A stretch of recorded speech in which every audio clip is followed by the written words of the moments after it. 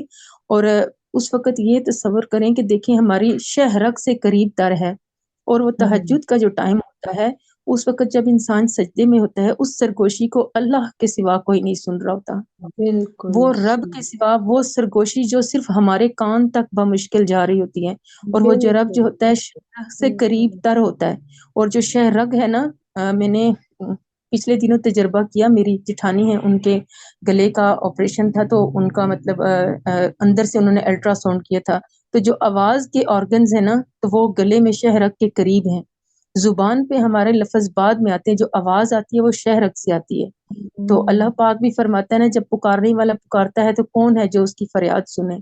تو جس وقت یہ چیز ہم تصور میں لاتے ہیں اللہ تعالیٰ کو اپنے نہایت قریب، اور کہتے ہیں نا کہ تہجد کے ٹائم اللہ پاک آسمان دنیا پر اپنے بندوں کے لیے جلوہ فرماتے ہیں اپنی شان کے لائق، اور پھر اس وقت بہت خوشخبریاں ہیں ان لوگوں کے لیے۔ تو وہ ان چیزوں کو اگر ہم ذہن میں رکھتے ہیں تو وہ اس چیز کے لیے پھر ہم سارا دن انتظار کرتے ہیں کہ کب وہ لمحہ آئے گا، کب ہم دوبارہ مطلب اس سجدے کے لیے انسان ترس جاتا ہے۔ تو وہ اس کا اہتمام کریں، رمضان سے پہلے یہ پریکٹس شروع کر دیں۔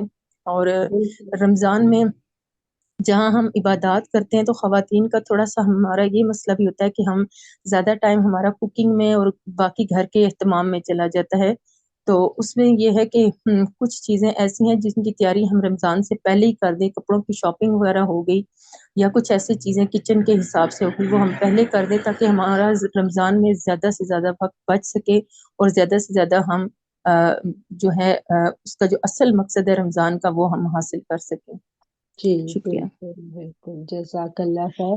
اچھا، یہاں پر یہ بات میں ضمن عرض کروں گی کہ کچھ لوگوں کو اس بات سے آگاہی نہیں ہوتی، اور وہ یہ سمجھتے ہیں کہ سجدے میں صرف ہم سبحان ربی الاعلی یا یہی تسبیحات پڑھ سکتے ہیں۔ ایسا نہیں ہے، سجدے میں کوئی بھی مسنون دعائیں ہم پڑھ سکتے ہیں، قرآنی دعائیں، مسنون دعائیں ہم کوئی بھی جو ہمیں زبانی آتی ہیں دل کی گہرائیوں سے ہم مانگ سکتے ہیں۔ اور اسپیشلی تہجد کا جو لمبا سجدہ ہے وہ بہت نواز دیتا ہے انسان کو۔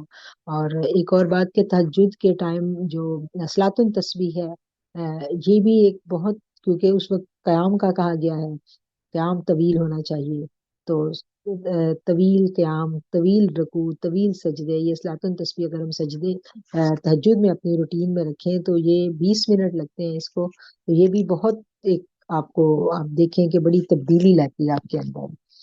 جی، اور کوئی تیاریوں کے بارے میں، روحانی تیاری، باطنی تیاری کے بارے میں کوئی مختصر بات کرنا چاہے تو ضرور کریں۔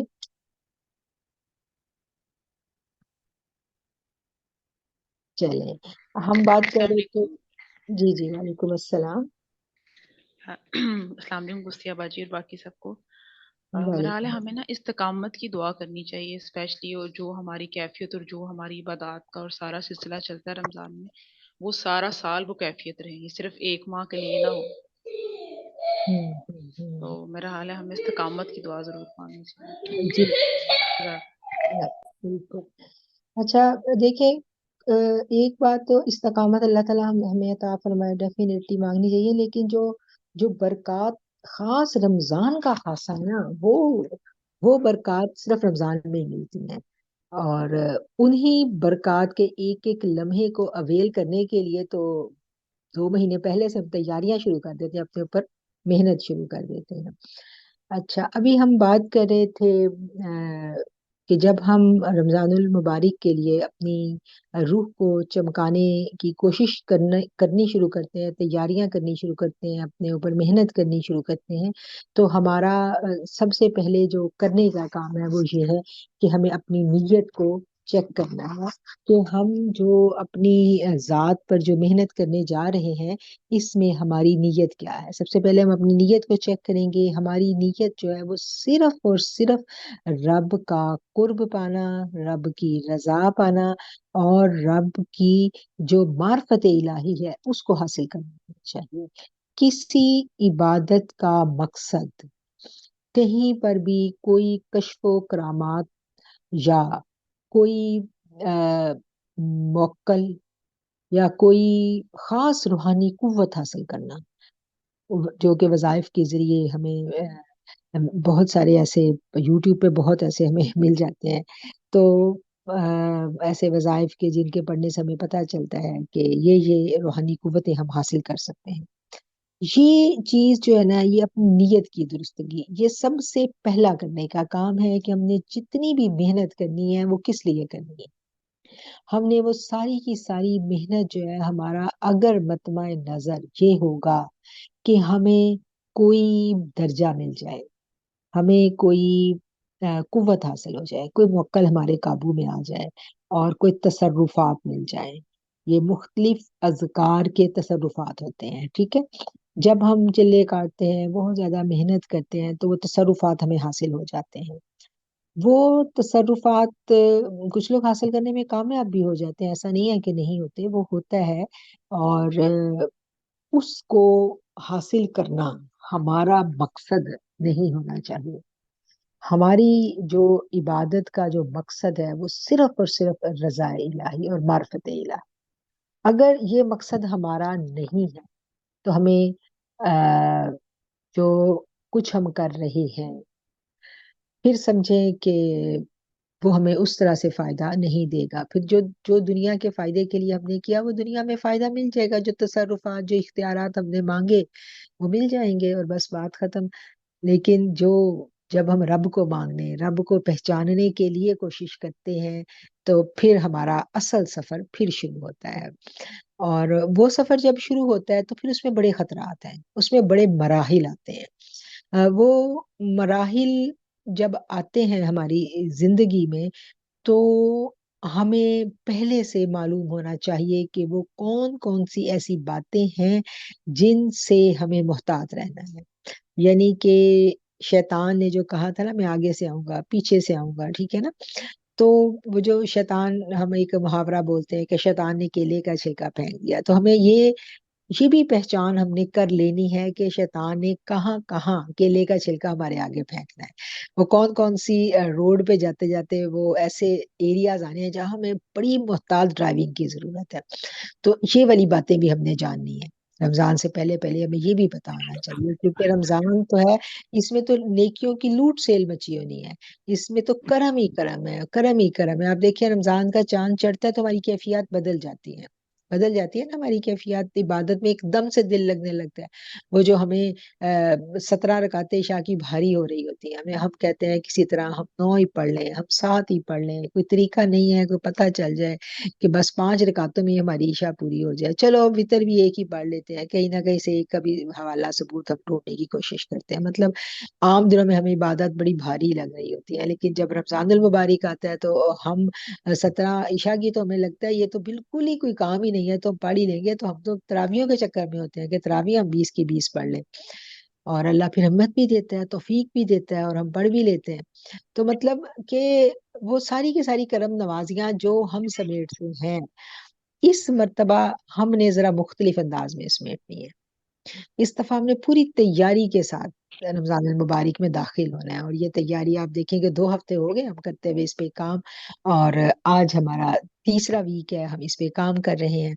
اور انشاءاللہ سے اسی موضوع کو ہم جاری رکھیں گے. ہمارا جو اگلا پروگرام ہوگا شب بارات کے حوالے سے، 15 شعبان کی فضیلت، اہمیت اور اس کے جو ابہام ہیں ان کے بارے میں ہم گفتگو کریں گے. اور ساتھ کے ساتھ اپنی اس گفتگو کو بھی ہم فائنلائز کریں گے کہ وہ کون سے خطرات ہیں جو اچک لے جاتے ہیں ہماری اس تمام نورانیت کو، جو ہم بڑی محنت سے ہم اپنے دل میں اکٹھی کرتے ہیں. تو وہ سارے کے سارے جو پوائنٹس ہیں انشاءاللہ ہم نیکسٹ ویک ان کو ڈسکس کریں گے.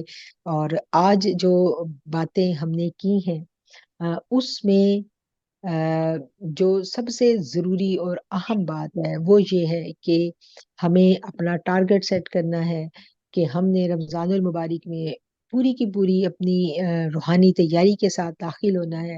اور کرنے کے کاموں میں سے یہ کام ہے کہ پریکٹس ابھی سے شروع کر دینی ہے، اپنی عبادات کے اوقات کو ہم نے بڑھا دینا ہے. اور جو لوگ صرف فرض نماز پڑھ رہے ہیں وہ ساتھ کوشش کریں کہ ابھی سے سنتوں کا اہتمام کریں. اور تاکہ ہم اپنے قلب میں زیادہ سے زیادہ نور اکٹھا کر سکیں. ہر عبادت جب ہم کرتے ہیں، ہر اللہ کا جو کلام ہے اس کا ایک ایک حرف جب ہماری زبان سے ادا ہو جاتا ہے تو وہ ہمارے قلب کے نور میں اضافہ کرتا ہے. ٹھیک ہے، ایک اللہ ہم اپنی زبان سے جب ادا کرتے ہیں تو اسی لمحے ہمارے اوپر اللہ کے نام کی ادائیگی کی وجہ سے ہمارے اوپر اللہ کے نام کے کیا کہنا چاہیے، صرف کہنے پر ہمارے اوپر انوارات گرتے ہیں. تو آپ دیکھیں کہ ان انوارات کو ہم نے محفوظ کرنا شروع کر دینا ہے اسی مہینے سے. اور انشاءاللہ جب رمضان کا چاند چڑھے تو ہم اتنا سارا زیادہ راہ اکٹھا کر چکے ہوں کہ ہمارا جو قلب ہے وہ ہمارے سینے میں چمچما رہا ہو، اس میں سے ساری سیاہیاں دھل چکی ہوں. اور ہم اپنی جو وہی بات ہے کہ عبادات کے اوقات کو بڑھانے کی کوشش کریں گے، اور اس کے ساتھ ساتھ ہم اپنی نیتوں کی درستگی پہ کام کریں گے کہ ہم نے جتنی عبادات کرنی ہے، جو بھی محنت کرنی ہے، وہ صرف اور صرف ہمارا مطمع نظر جو ہے وہ معرفت الہی کا حصول ہے. کسی قوت، کسی کرشمے، کسی موکلات یا کوئی اختیار حاصل کرنے کے لیے ہم عبادت کی کثرت نہیں کریں گے. ٹھیک ہے، یہ بھی کرنے کے کاموں میں سے، نوٹ کرنے کے کاموں میں سے یہ ایک کام ہے. اور تیسری جو بات ہے کہ ہم صدقہ اور خیرات کا اہتمام کریں گے. اور جب ہم زکوٰۃ تو ہم نے دینی ہے الحمدللہ، اس کے ساتھ ساتھ صدقات اور خیرات جو ہیں اس کا بھی کچھ نہ کچھ ہم حصہ نکالنا شروع کریں گے. اور جو سادات ہیں ان کا بھی اپنے مال میں سے ہم کچھ حصہ نکالیں گے. ہمیں اس چیز کا پتہ ہے، پھر میں اس کو ریوائز کروں گی کہ جتنے سادات ہیں جو جن کا تعلق جو ہے وہ سادات گھرانوں کا، آپ کو پتہ ہی ہوگا کہ جو اہل بیت کی اولاد میں سے ہیں ان کو زکوٰۃ نہیں لگتی، ان کو صدقہ بھی نہیں لگتا، تو ان کو صرف اور صرف ہم ہدیہ دے سکتے ہیں. تو ہم نے اپنے ارد گرد ایسے سادات ڈھونڈنے ہیں اور ان تک ہدیہ پہنچانا ہے. یہ بھی کرنے کے کاموں میں سے ایک کام ہے کہ یہ کام بھی کرنا ہے. اور اس کے علاوہ ہم سادات کو تحائف بھی دے سکتے ہیں. اس کے علاوہ جیسے رمضان المبارک میں بڑی بڑی ہستیاں ہیں، ان کے ڈیز ہم مناتے ہیں. جیسے 3 رمضان المبارک کو حضرت بی بی فاطمہ جو ہیں ان کے وصال کا دن ہے، اور حضرت جو امہات المومنین ہیں حضرت بی بی فاطمہ الزہرا کی والدہ محترمہ حضرت خدیجہ الکبریٰ، ان کا دن جو ہے وہ آتا ہے رمضان المبارک میں. مولا علی کا دن آتا ہے. تو ان دنوں کا بھی ہم نے اہتمام کرنا ہے. اپنے جو ہم ہدیہ دیتے ہیں، ہم نے جو سوچا ہے کہ ہم نے ہدیہ دینا ہے سادات کو، تو ہم کوشش کریں گے کہ ہم ان دنوں میں کچھ خاص اہتمام کر لیں. کچھ کپڑوں کا جوڑا اگر ہم نے کسی کو دینا ہے تو ہم کوشش کریں گے کہ ان دنوں میں دیں.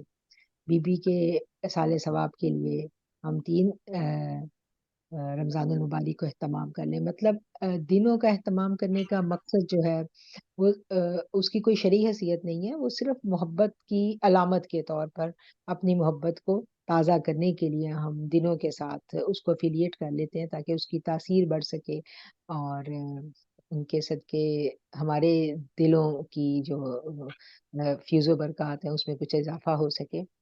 اور بس یہ والے باتیں ہیں، یہ والے کرنے کے کام ہیں جو ہم نے کرنے ہیں. اور یہ اہتمام ہے، اپنی عبادات کو ہم نے بڑھا دینا ہے، اپنی نیت کو درست کرنا ہے، صدقے کا اور خیرات کا اہتمام کرنا ہے، سادات کے لیے حصہ نکالنا ہے. اور اس کے علاوہ کیا کہنا چاہیے کہ اپنی جو ہم کام کر رہے ہیں، جو ہم دین کو سیکھ رہے ہیں، اس کو صرف اپنی ذات تک محدود نہیں رکھنا، اس کو آگے پھیلانا ہے. تبلیغ کا کام نبی کریم صلی اللہ علیہ وسلم کی سنت ہے. اس کو ہم کوشش کریں گے کہ جو ہم نے سیکھا اس کو احسن انداز میں اپنے اخلاق کو بہتر بناتے ہوئے ہم آگے پھیلائیں. اس طرح نہیں پھیلانا، بڑا مصلحت کے ساتھ اچھے انداز میں آگے پھیلانا ہے کہ کوئی ہم سے تنگ پڑ جائے. کسی کو اتنے زیادہ میسج نہیں بھیجیں گے کہ کوئی ہم سے تنگ پڑ جائے. ہم بہت اچھے طریقے سے کوشش کریں گے کہ جو ہم نے سیکھا ہے، جو پیغام ہے، اس کو پھیلائیں اور ٹارگٹ کریں، اپنے فرینڈس کو ٹارگٹ کریں، فیملی کو ٹارگٹ کریں، سوچ لیں کہ میں نے کسی نہ کسی فرد کی ہدایت کا سبب بننا ہے، اور اس کے لیے میں نے اس کو دورہ قرآن اٹینڈ کرنے کے لیے راضی کرنا ہے، کیونکہ قرآن سے جب ہم جڑ جاتے ہیں تو بہت بہت کچھ ہمارا بدل جاتا ہے، ہماری زندگیاں بدل جاتی ہیں۔ قرآن میں بڑی بڑی برکات ہیں، اور یہ رمضان المبارک میں دورہ قرآن کو اٹینڈ کرنے کے لیے تو بہت ہماری کیا کہنا چاہیے، یہ ایک سعادت ہوتی ہے کہ ہمیں نصیب ہو جائے، اور اس کے لیے پھر کوئی ہماری وجہ سے کر لے۔ اس کے لیے ابھی سے ہم نے کام شروع کر دینا ہے کہ ہم نے کس کس کو تیار کرنا ہے تبلیغ کے کام میں۔ آپ لوگوں نے میرا ساتھ دینا ہے، اور کوشش کریں پیغام کو آگے پہنچائیں، پیغام کو آگے پھیلائیں، اور جو یہ اس ضمن کی جو اہم آڈیوز ہیں وہ آپ آگے شیئر کریں، جیسے یہ باطنی تیاری کی جو باتیں آپ نے سیکھی آگے سکھائیں،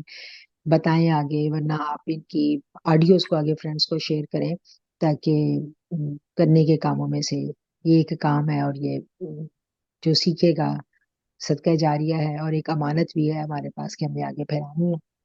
وآخر الدعوانا ان الحمد للہ رب العالمین۔